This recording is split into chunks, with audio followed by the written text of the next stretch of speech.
Good evening, Oswego, and welcome to WTOP 10 Sunday Night News, your connection to Oswego and beyond. I'm Keith Rubino. And I'm Melissa Momano. Today is October 9th, and this is your news, sports, and weather, all before the first commercial break. Let's take a look at your top stories. 10 News starts now. Occupy Wall Street protests, now in their 23rd day, are spreading across the country. Protesters have gathered in more than a dozen U.S. cities, from Boston to Chicago to San Diego. As reporter Barbara Hall explains, demonstrations are not only about corporate greed, but have evolved to include unemployment to the Afghanistan war and the environment. In Occupy Wall Street! In Occupy Wall Street! In less than a month, Occupy Wall Street protests have stretched across the country. As the movement spreads, it has begun targeting more than just greed and social inequality. Some demonstrations now include outcries against the war in Afghanistan and what's happening to the environment. In Washington, D.C., some anti-war protesters marched to the National Air and Space Museum, but they didn't make it inside. We never got past the first door. We didn't get past the metal detectors. Security came rushing out, bum rushed us like a line of football players, corralled us, pepper sprayed the first dozen of us, and forcibly removed most of us. Politicians have had mixed reactions to the Occupy Wall Street movement, with some Republicans suggesting the protesters zero in on the Obama administration. I don't know how spontaneous these protests were, but it seems to me that their anger should be directed at the White House, because Barack Obama's policies have put us in one of the worst tailspins economically that we have. And maybe that's why the protest that I saw was within shouting distance of the White House. I'm Barbara Hall, reporting from Atlanta. The Senate is likely to vote on President Obama's jobs bill early this week. Chicago Mayor Rahm Emanuel says lawmakers must find a way to spur job growth.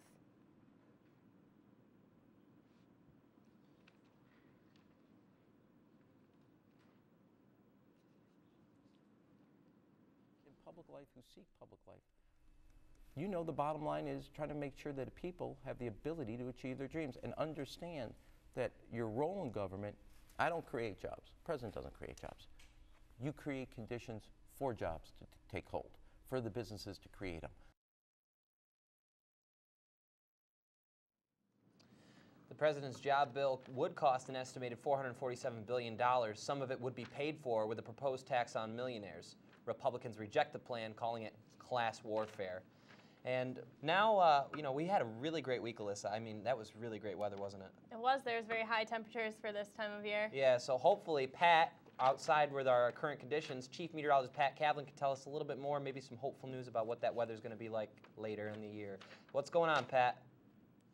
And good evening, Oswego. I'm Chief Meteorologist Patrick Kavlin. Let's take a look at your current conditions outside.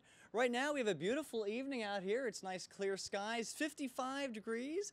Temperatures are ranging from the low to mid-50s as we go throughout Oswego County. We do have some fog developing, though, in some of the valley regions as that dew point approaches the humidity.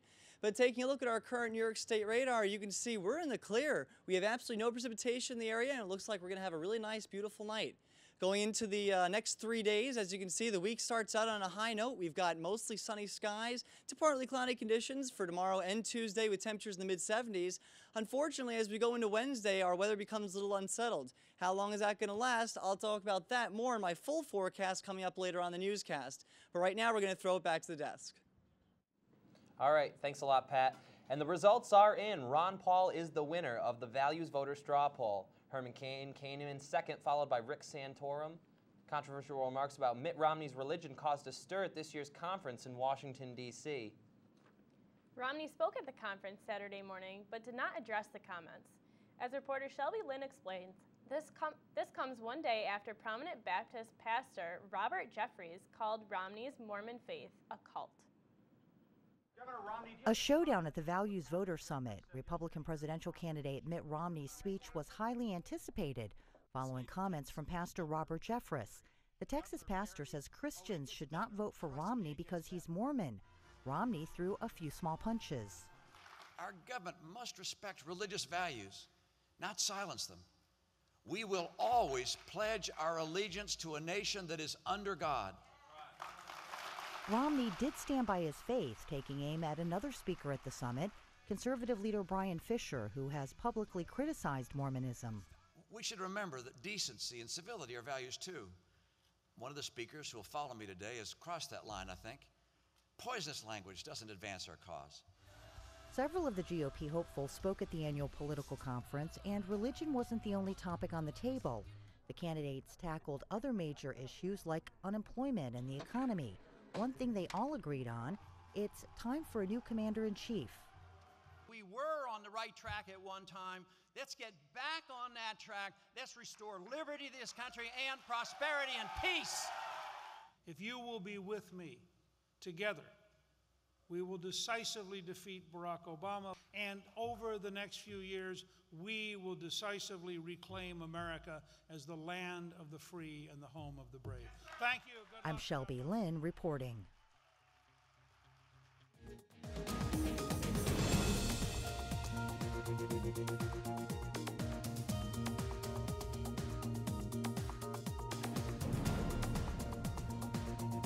Final stages of the fight arrive at former Libya leader Muammar Gaddafi's doorsteps. Troops finally entered the pro-Gaddafi stronghold of Bani Walid for the first time on Sunday. NTC fighters took over Sirte University last night and all the residential buildings around it, including the student dormitories. The battle for Sirte led to 10 deaths and more than 100 wounded. Gaddafi has not been seen in public in months. No timetable has been drawn up for when commanders will recommend that NATO forces end their involvement. A $10 million bounty has been placed on a man that the U.S. Senate Department has deemed an international terrorist leader. Abu Duwa is the senior leader of al-Qaeda in Iraq and is in charge of overseeing all AQI operations.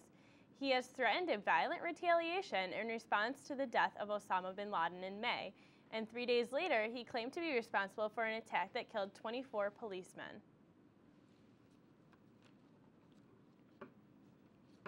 It's been a crazy season so far in the NFL, with a couple of surprising upsets today.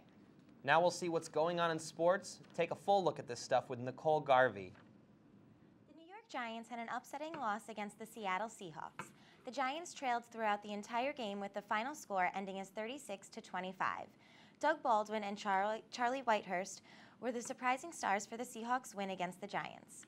Later in the fourth quarter, 2nd and 10 for the Seahawks, and Charlie Whitehurst in for the injured Tavares Jackson, and he finds a wide-open Doug Baldwin for the 27-yard touchdown, and the Seahawks retake the lead.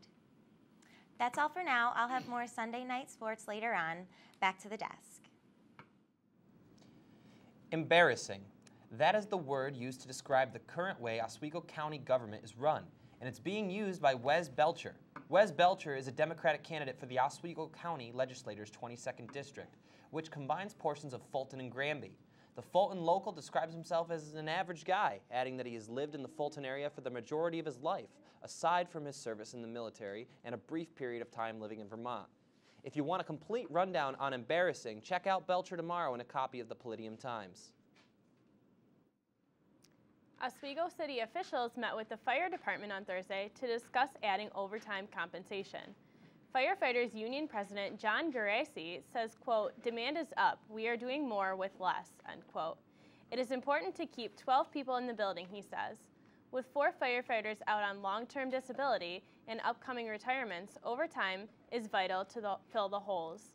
The committee is on the same page as the fire department and is prepared to crunch the numbers.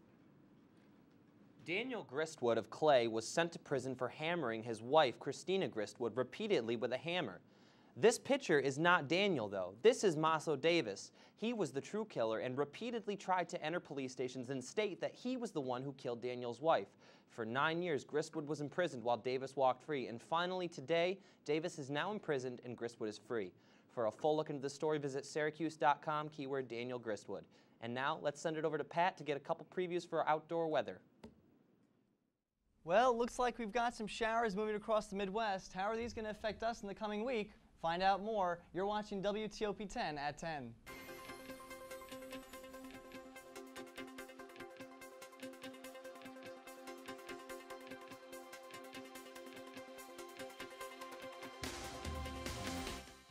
Developed with flexibility in mind. Take classes year-round, full or part-time in Oswego, online or at the Metro Center in downtown Syracuse. More information is available online or by calling 315-312-2911. See top media experts predict the future of mass media.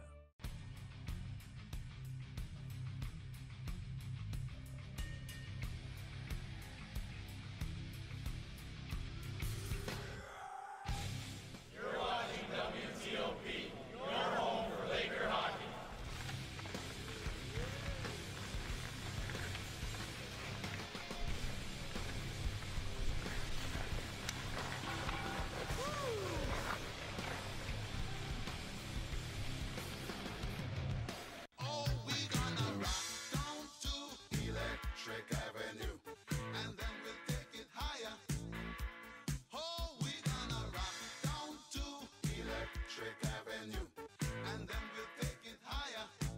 I don't know what the next Twitter's going to be, but hopefully I'll be on the receiving end of that.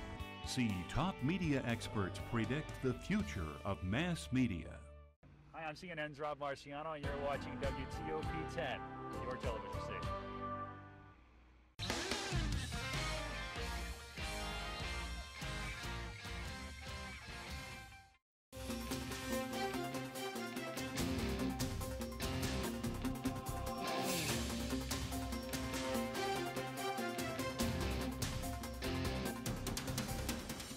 SUNY Oswego's new science building isn't the only thing that's going to attract new students. Oswego received a 2-year, $300,000 National Science Foundation grant to develop a program to attract talented science and math students.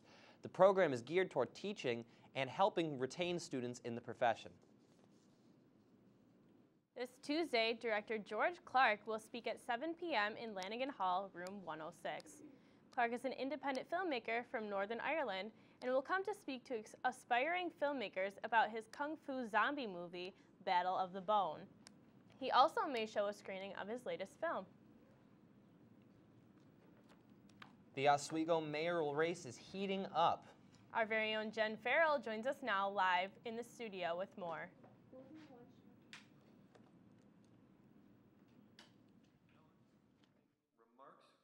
One of the candidates tonight, Tom Gillen, when posed with the topic of restoring the beauty of Oswego, said, "But if we embrace the new generation of technology, and our greatest resource, which I saved the best for last, is the people of Oswego." But when David White was asked, his focus was more on, "This is a difference in style. When I go and talk to people and everything, one of the great concerns is the deterioration of the neighborhoods." The theme that seemed to run through the debate was, My concern is, how do we do this? And when the two candidates debated topics like the cleanliness of Oswego, restoration of the $87 million fix on the sewer system, and how to control the use of selling synthetic marijuana, they said, I don't think that that should be allowed, not in our city, not with our youth. I don't care if it's legal, we should make it illegal. I don't believe we can ban these drugs if they're legal. The election will take place on November 8th. It brought up many issues concerning the well-being of Oswego residents, including what they're going to do with a $3 million sewer restoration. I guess that's it. All right, thanks a lot, Jen. We'll look forward to hearing more about that in the future, but now let's send it over to Chief Meteorologist Pat Kaplan for a full look at your forecast. Pat?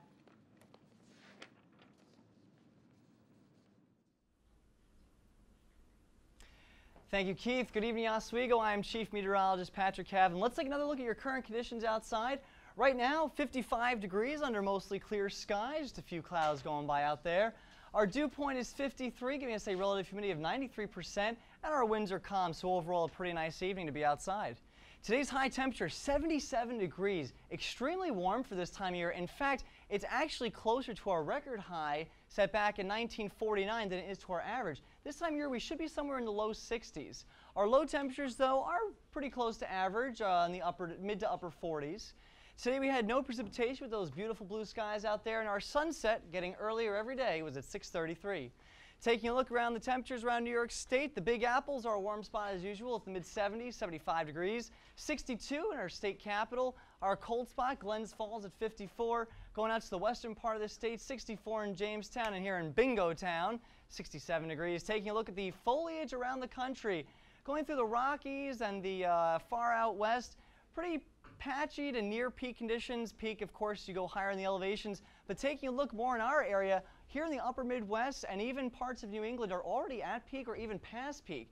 Taking a closer look at our area, throughout much of New England, it's patchy to near peak. But as you go into the Catskills and the Adirondack Mountains, some of those leaves are even getting close to peak and past peak. So the leaf peepers better get out there and see them before they fall off the trees. All right, taking a look at the temperatures around the country right now, 67 at our nation's capital, 77 here in the Big Easy. Chi-Town's at 71. Going out west, though, 47 in Denver after a large cold front has passed by. You can see that here on our IntelliCast surface map. This large system has been working its way across the country over the last few days and bringing some really severe weather to the Midwest and the heartland. Even some heavy snows. Parts of Colorado picked up upward of 4 feet of snow in some of the ski resorts, so looks like there might be an early start to ski season.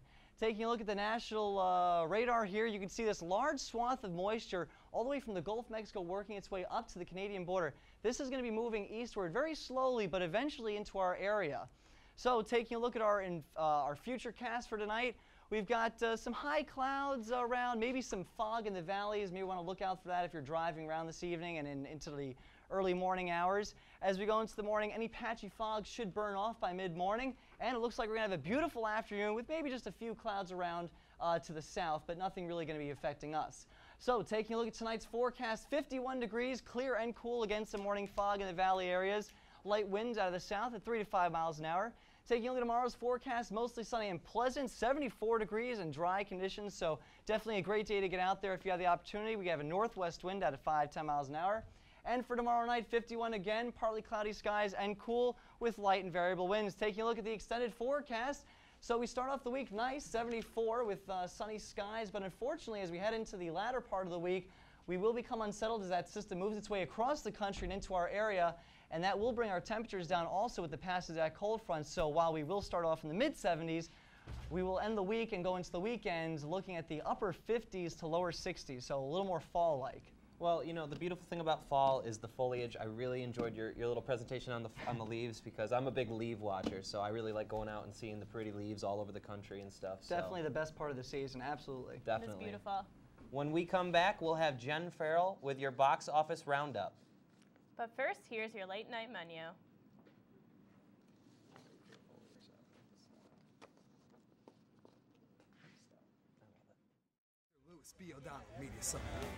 See Mass Media. Hi, I'm CNN's Rob Marciano, and you're watching WTOP 10, your television station. SUNY Oswego MBA program, helping you achieve your goals with a customized curriculum developed with flexibility in mind. Take classes year-round, full or part-time in Oswego, online or at the Metro Center in downtown Syracuse. More information is available online or by calling 315-312-2911.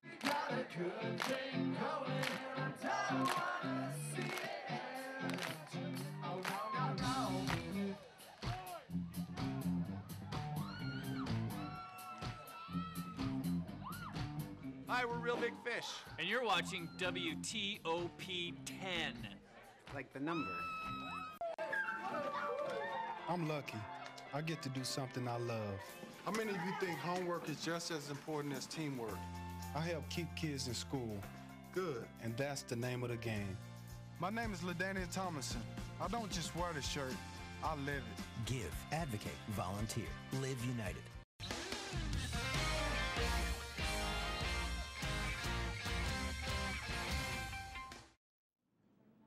And now here's Jen Farrell with your box office roundup.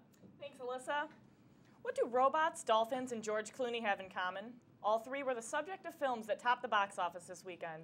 Real Steel, the robot boxing movie starring Hugh Jackman, was the #1 film this weekend with an astonishing $27.3 million. Here's a clip from the film in which Jackman trains a robot how to fight. 3-punch combo. Combo. Again. Again. Faster. Faster. Nice. You know, you're out of breath. I like it. Okay, see how you move. With $10.4 million, the weekend's #2 spot goes to a film that was written by, directed by, and starring George Clooney. The movie Ides of March features a star-studded cast like Ryan Gosling, Evan Rachel Wood, and Philip Seymour Hoffman. The movie centers around the presidential campaign that becomes jeopardized when a young, attractive intern gets involved with too many of the key players. It is sure to be an award season favorite later this year. And this is a clip that may give you a reason why. She's threatening to release the story. How did she find out? Don't play dumb, Tom. You think I leaked it to her? Yeah, who else? Yeah, I didn't leak it to her, Steve. Well, I know I didn't, so that leaves you. Okay, well, what does she know? She knows whatever you told her. Did you tell anyone? No, did you? No. Did you? The weekend's third spot goes to last week's top film, Dolphin Tale. The film made $9.2 million and is continuing to be a hit amongst family audiences. With your weekend box office roundup, I'm Jen Farrell. All right, thanks a lot for that, Jen. There's a lot of good movies there. I know you saw Ides of March this weekend. I did see Ides of March. It was very good. Yeah, and The Real Steel looks exciting as well. I mean, I always love those robot movies, so. I think that any movie with George Clooney is going to be good. All right, well, let's take a look at your state news now.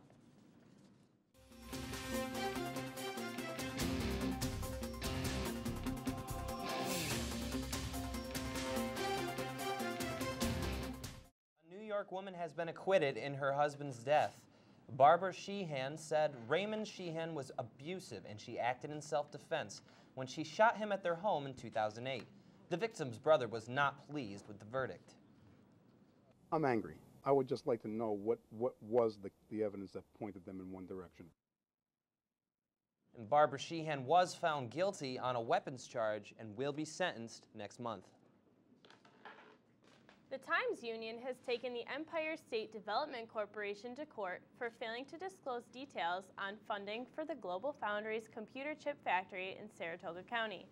$1.4 billion tax dollars were allocated for the building, which seems to have gone into luxury apartments, flat-screen TVs, and catered meals, for example.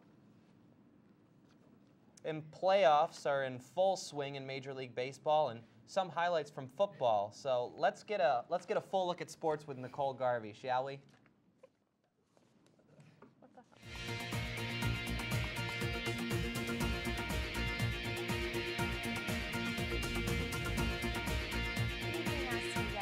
Here's your Sunday night news.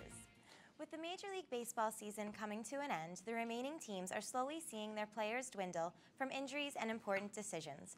Detroit Tigers outfielder Maglio Ordonez will be out for the rest of the playoffs with a refractured ankle.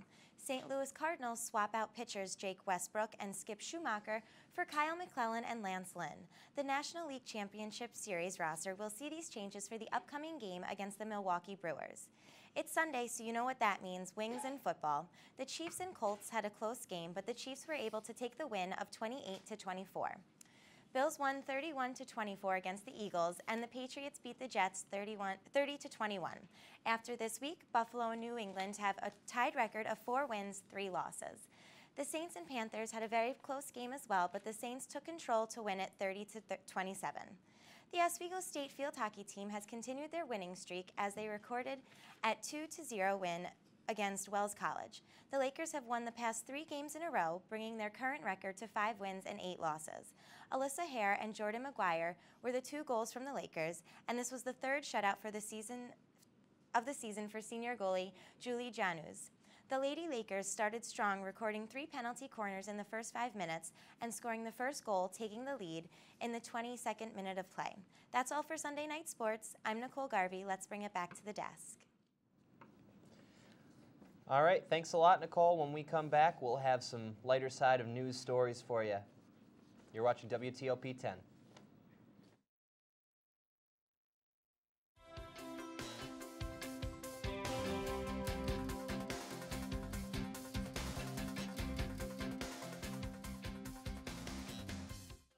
Flexibility in mind. Take classes year-round, full or part-time in Oswego, online or at the Metro Center in downtown Syracuse. More information is available online or by calling 315-312-2911. See top media experts predict the future of mass media.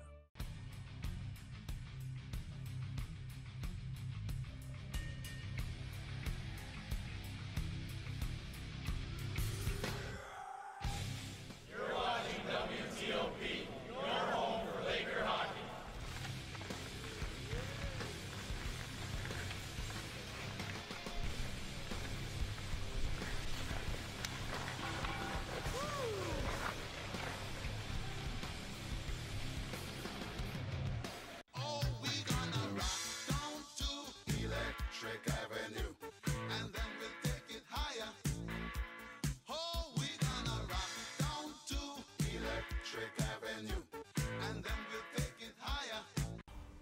next Twitter's going to be, but hopefully I'll be on the receiving end of that. See top media experts predict the future of mass media. Hi, I'm CNN's Rob Marciano, and you're watching WTOP 10, your television station.